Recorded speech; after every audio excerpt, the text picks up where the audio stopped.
Welcome to The Source Live. This segment is devoted to assist current and future homeowners in our village of Ossining. We'll take a closer look at the purpose of property taxation and the role of the town assessor. Tax revenue pays for municipal services, school funding, road maintenance, as well as police and fire protection. We're going to examine how these taxes are derived and distributed. We'll also review current stats for Ossining and offer a few common scenarios that are of interest to all village homeowners. We're delighted to have two industry experts with us tonight to delve deeper. First, please welcome Fernando Gonzalez, who is the townwide assessor for the village of Ossining and Briarcliff since 2012. And also joining us and sponsoring our segment is Gene Cameron. Gene is the associate broker of the Source team at William Ravis and will be leading our discussion. Oh, thanks, Scott. So I just wanted to go over that Fernando is the town assessor for both the village of Ossining, the village of Briarcliff Manor, and also for the unincorporated town of Ossining. You can reach Fernando. You're in the... Our offices are located at the municipal building, 16 Croton Avenue, on the third floor. My office number is 914-762-8274. And of course, we maintain the town office hours, 8:30 to 4:30, Monday through Friday. So anytime you have any questions about your assessment, exemptions, or anything else, please give us a call. You're always great about helping us realtors out when we have questions. I really appreciate that. Yes. So let's start with some definitions. The tax levy is the amount of money that needs to be collected from property taxes to pay for government services like the police, the fire department, the trash collection, road maintenance, and administration. And then the assessment equals the total market value of the homes in the town of Ossining. So, and the mill rate is the rate per thousand of assessed value. So if you divide the tax levy by the total assessed value, you get the mill rate. That is correct, yes. And the tax levy for the town in 2018 was $22,026,440. For the village. For the village of Ossining. Yeah. Okay, and you divide that by the total assessed value for the village was $2,030,230. Right. The total taxable assessed value. You have Right. the roll is comprised of all the values, including the exempted properties, municipal buildings, school buildings, churches, etc. But when you divide that, you get 10,849. Right. When you divide Right. the levy by the total taxable assessed value. And then the mill rate is divided, then you divide that number by 1,000 to get the 10.85 mill rate. Correct. Now, Yeah. what do you do with that mill rate? Well, the mill rate is the amount. The mill rate is the tax rate that is multiplied by the assessed value in order to get each individual property's tax bill Okay. for village purposes. So this process is done for every taxing jurisdiction, county, town, school, library, special So if district. someone has a assessed value of 400,000 and they multiply the mill rate of 10.85, that will get them what their property taxes would be. Yeah, multiply the assessed value by the mill rate rate. and divide it by 1,000. And divide by 1,000. By 1,000, Okay. yes. Because the rate is reflected per 1,000. In other words, each 1,000 of assessed value times the rate, 1085 in this case. All right. So that's It's a lot simpler now that we are at full value, of Right. course. okay. So I looked at the village of Ossining from January 1st, 2018 through October 15th of this year, and we had 89 houses sold versus 91 the year before. The average list price was $400,788. The average sold price was $398.15. So homes sold at 99% of list price, which is a good which is a good percentage. And the days on market were only 72 from the time that the list date to the contract date. Now, during this period, the lowest priced home sold for $145,000, and the highest priced home sold for $687,000. Now, this home had an assessed value of $738,000 and $31,000 in taxes. The buyer paid $31,000 less than the assessed value. Now, will the taxes decrease in this case? Yes, since we maintain the roll at 100% of market value, the sales price, as long as it is a valid arm's length sales transaction, it is the market value, and therefore will eventually become the assessed value. In this case, for example, this particular property, for the 2018 roll, which is the roll that we just finalized, we already lowered the assessment to $687,400.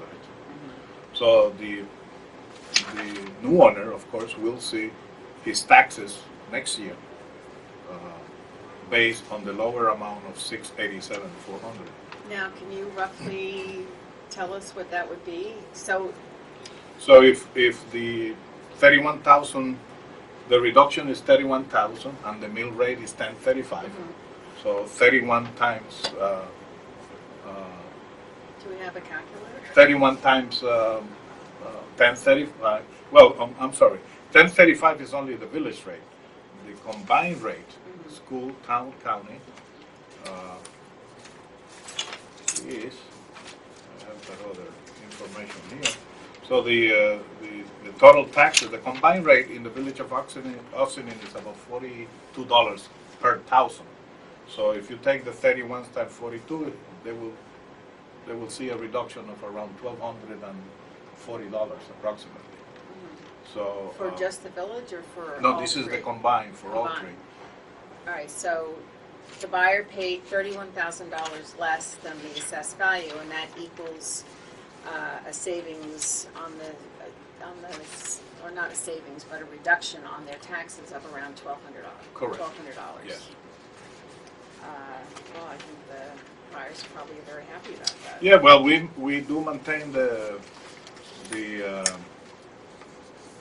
roll at 100% of market value. Of course, in this particular case, the sale or the contract was brought to our attention by the person representing, I believe, the seller.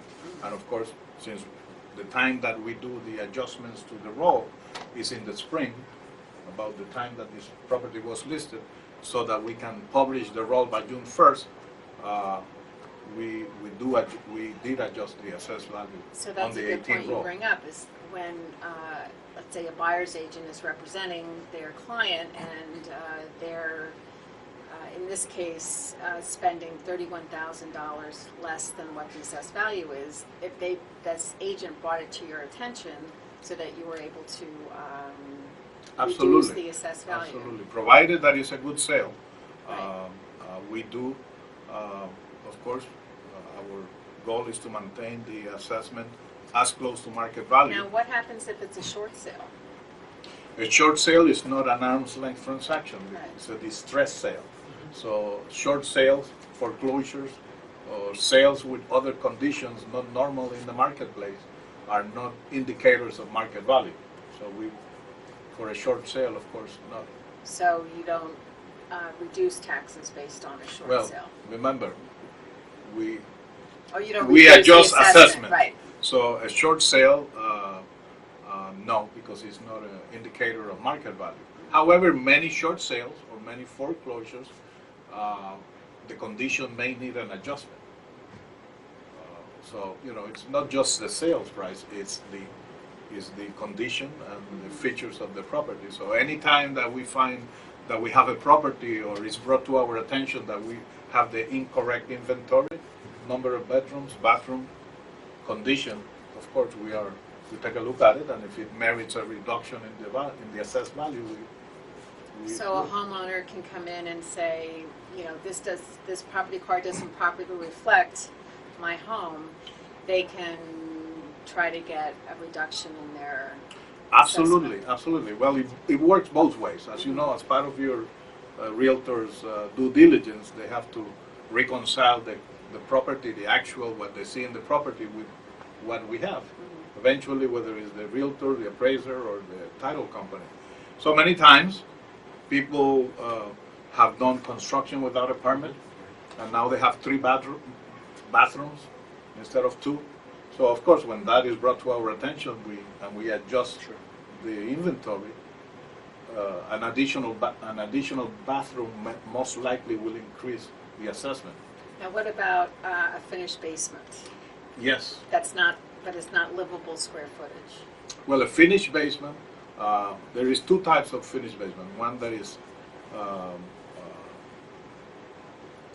livable square footage, or Meaning that there's a bathroom. there is a bathroom and it meets all the code requirement, and one that is a recreational. So a rec room, as it's called, it's does not carry the same value as a fully finished basement. The other thing that you have to bear in mind, it depends on the style of the home. For example, a raised ranch. In the marketplace, a raised ranch has 2 floors. The lower level, which typically has a bathroom, family room, and a bedroom, that is finished square footage. But on a colonial, because the basement typically is underground, we don't count that in the total square footage of the... But you do count the first floor of a raised ranch. Absolutely, yeah. The first floor of a raised ranch, a split level, do count as... Yeah, anything that's above ground. Anything that is above ground, Right. yes. Ah, that's good to know. So of those discrepancies, of course, we like to correct it. They are corrected constantly as people are buying and selling homes. And of course, the goal is to keep the roll as accurate as possible. You need accuracy in order to place the proper value on a property. Now, there was another home that sold for $315,000, and it had an assessed value of $281,400, and the taxes were around $11,700. The buyer paid $33,400 more than the assessed value. Now, will those taxes increase? Yes. Eventually, the sales price, provided again that is an arm's length transaction, which is a reflection of market value, the sale price will be the market value and therefore the assessed value. There is a time lapse because of the timing. We publish the tentative roll by June 1st and the final by September, so there is that time factor. So I would say within 2 years, 2 to 3 years at maximum, the owner will be feeling the effects of the real market value of that property. So if because of the timing, the property is sold and we don't see and adjust the roll accordingly, then it will be done on the following roll. For example, this particular property that you mentioned, the assessment in 2017 went from $281,400 to $284,200. So we already increased it because that neighborhood, which is neighborhood 3, when we did the adjustment for the 2018 roll, we apply a 1% factor based on the market analysis that we did. But when of course we review all the sales, and we will be reviewing it again for the next roll, and then we'll see if there is any other discrepancies in the inventory that we have versus the actual inventory. So what happens in a development? Let's say there are 20 homes in a development, and they all have assessed values of $100,000, and they're valued at around, let's say they're valued at around $500,000. No, I'm sorry, back up, your full assessment. So let's say they have assessments of $500,000 each. So you have 20 homes at $500,000 each, and 4 homes sell for $400,000. Is that going to impact the rest of the homes in the development? We will review the sale, and many times I'm trying to find out what is driving the market. But it depends on the size of the development.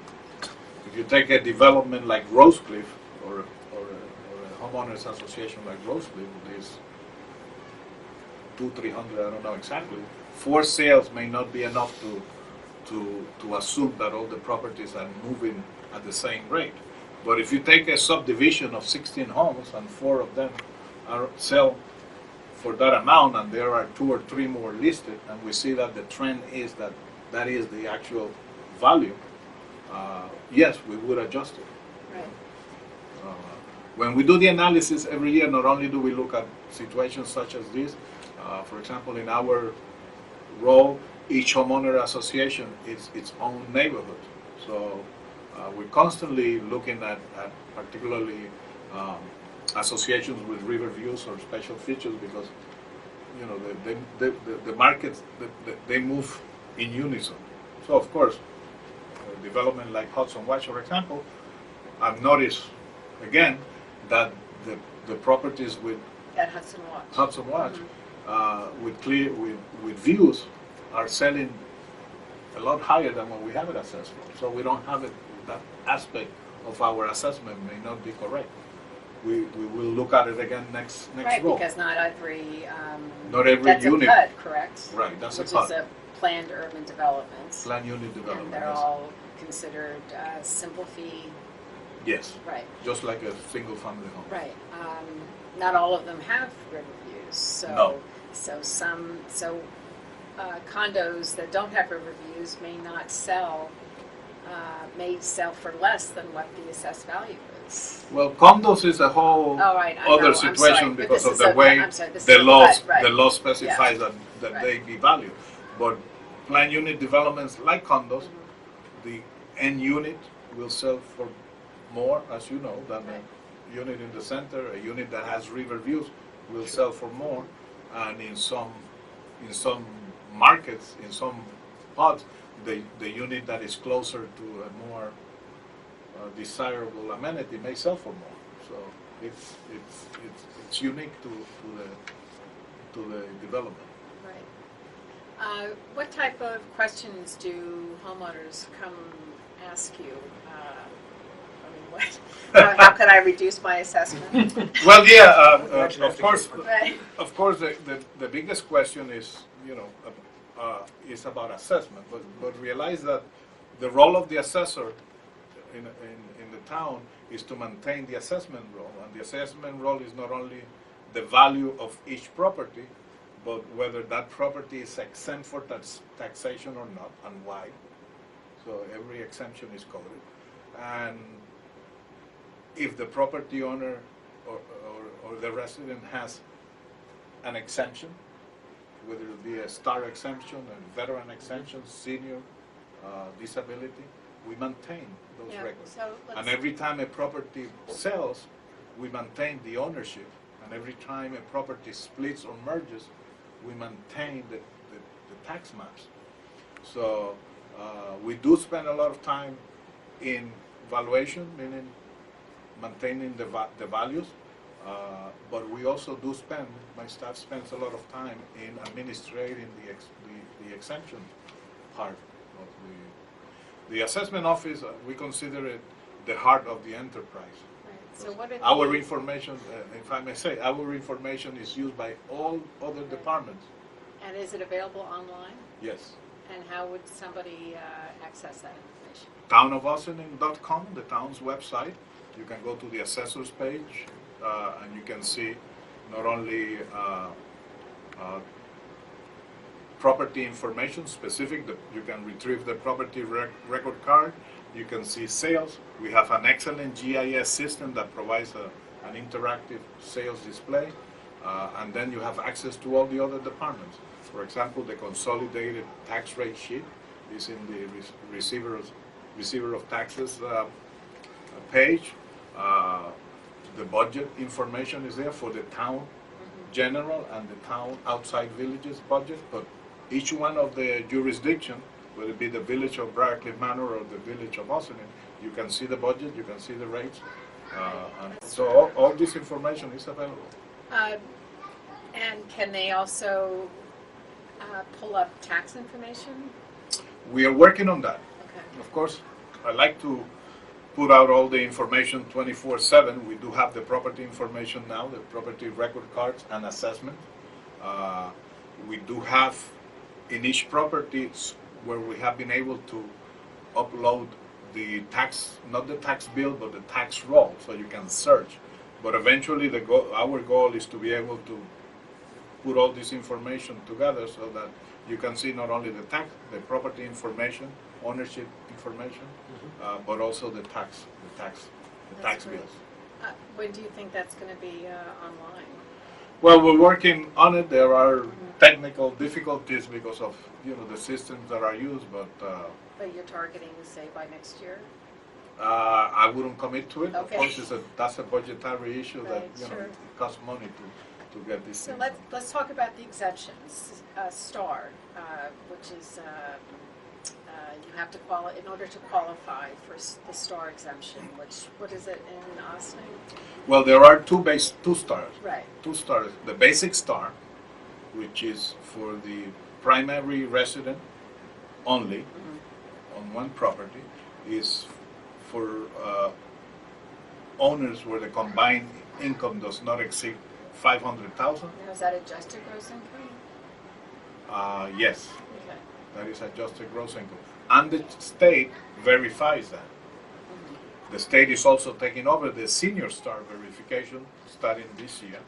And now the senior star for the qualifications are not only your primary resident, but also you have to be 65 years old this year or the year that you're applying, and the maximum income is 86,400. The And that state is- is going to verify that again starting next year. Before it has been a voluntary form where if you wanted the state to verify it, or we would do the renewals every year and you will supply us with your income information and we would do the verification. Starting this year, everybody has to sign up to they call it the IVP program to have the state verify And the what's income. the website for that? Well, the website, the state has the state website, New York State ORPTS has, and you could Google star exemption and you can get all the information. So when a buyer has to apply for STAR, if they qualify, and they have to go online to apply, and it has to be done by June 1st. All new owners would have to either go online or call the state to apply. Now, every year, the deadline in the town of Austin is May 1st. So, prior to May 1st, that would be the deadline. However, I reckon you could do it immediately as soon as you soon as the purchase the closing, property. right. As soon as the closing, yes. So it's June 1st for the grievance. June 1st is the date that we file the tentative roll, Okay. and is the beginning of the grievance period. Right. Grievance day is always the third Tuesday in May. This past year was June 19th. I think next year is So June we're talking 20th. about a tax grievance. Correct. Right. An assessment grievance. And a green assessment Okay, grievance. so right. this is the period that every property owner has the right to file a grievance, which is for administrative review of your assessment. Is that run through you or through the tax collector or somebody files? No, they file the grievance through us, and the Board of Assessment Review, which is an independent board, reviews your case and renders a decision Now, do prior most to September homeowners 15th. file their own grievances, or do they hire? Unfortunately, not. Many homeowners are solicited by these assessment review companies, and they sign with them, unknown to them, and they file on their behalf. Our office is always open to, if you think that your assessment is not correct, we're available all the time to discuss it with you. Particularly if you have commercial properties, I'm more than happy to sit down with you and review your documents, in the case of commercial income and expense, to determine whether the assessment placed on those properties is correct. Unfortunately, many people do not avail themselves of these opportunities, and and they hire an attorney and spend a lot of money unnecessarily, in my view. So it doesn't help the seller to hire an expert who called themselves a tax grievance expert to represent them in a grievance. It's better for them to just come in and sit down with you to. Well, yes. I mean, most people have an idea of what their property is selling for, or they can get an idea from a competent realtor, local realtor. And of course, we're very fair. I like to think, and we are very much in tune with the market. We look into sales every day, and you bring some condition or issue with your property to our attention, and if we think that it merits a reduction in the value of the assessment, we will act on it. And of course, if in our opinion it doesn't merit a reduction, we'll tell you, and you still have the right to file a grievance. You have the right to get an appraisal, engage an appraiser, a professional appraiser, Right. to ascertain whether your assessment is. Now, what are some of the other exemptions that people can apply for? Well, some of the other exemptions are for veterans And what do you that have serve to in the prove? military. There are many veterans exemptions, depending on the dates that you serve, whether it was during the time of war or not. And some of these exemptions are available not only for town and county, but also for school now. Some of the schools have adopted some of the veterans exemption that the state has available. So if you saw active duty, If you're a veteran with active duty, stop by my office, bring a copy of your DD-214, and we will give you all the application to fill out. You should do it prior to May 1st, which is the next time that Right. we will be doing this for the 2019 roll. and what are some of the other exemptions? With also the disability exemption. Persons with a disability, there is an income amount, income limit, I believe is 37,400. There is the senior aged exemption for seniors whose income is less than 37,400 also. So Do they roll back several years to check income verification? no, in the case, that is one of the confusing aspects of all this exemption setup. For the STAR qualification, the state looks at 2 years ago, so meaning for the 2019 roll, we're going to be reviewing the 2017 income tax return.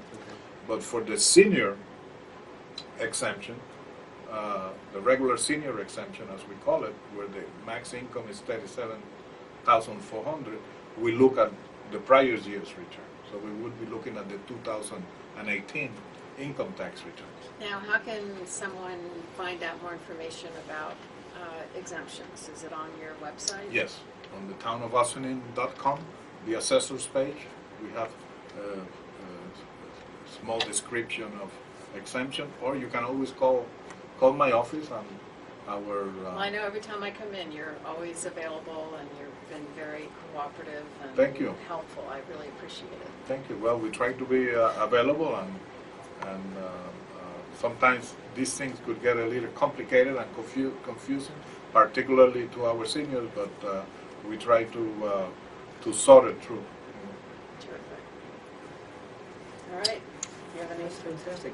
If we have somebody that's contemplating moving into Ossining, are there any special assessments that are likely to happen because of infrastructure or anything that we should be aware of? No, there is no such thing as far as special considerations. There are certain laws on the books that are available, and some municipalities have it when they're trying to encourage, for example, new home buyers. They will give them some sort of exemption, first-time buyers. But no, that is not available here. All right. We thank you for joining us. This was really great. If you're contemplating a property purchase in Ossining or Bryan Cliff Manor, and you have questions about what your taxes would look like, here's your man, Fernando Gonzalez. 914-762-8274. You can email him, fernando@townofaustining.com. And your business hours are F. Gonzalez. F. Gonzalez. At Town of F. Austining. Gonzalez. Monday through Friday, 8:30 to 4:30? Correct. Banker's hours. Yes. Nice. And if you have any additional comments or you would like to reach out to Jean, her number is 914-645-7157. And her email is jean.cameron@ravis.com. It's actually Jean.Cameron-Smith Whoa! @ravis.com. So you see what happened with me with the emails.